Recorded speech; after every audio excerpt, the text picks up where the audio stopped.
It's taken more than a week for these images to reach the outside world.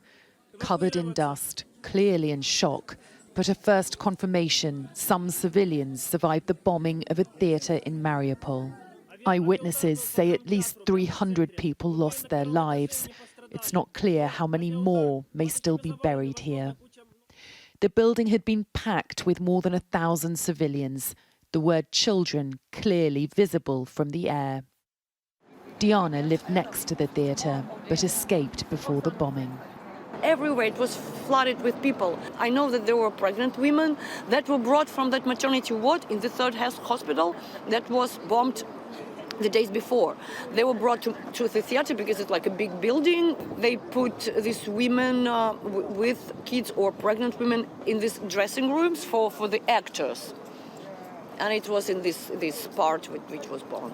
And they were in the theatre when it was bombed? They were in the theater. They were right on the exactly like the point where it was hit. Diana says there are now so many bodies, they're not buried anymore, and body parts hang from trees. Those who are still living this nightmare have little way of being heard.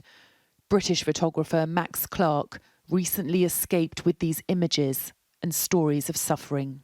The bodies are largely being buried by now, but there's still some. You can certainly smell them in piles of rubble that are inaccessible.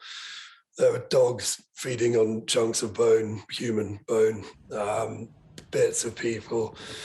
There are freshly dug graves everywhere. Their cries for help cannot be heard, but the people of Mariupol need saving from this living hell. Sally Lockwood, Sky News, Lviv in Western Ukraine.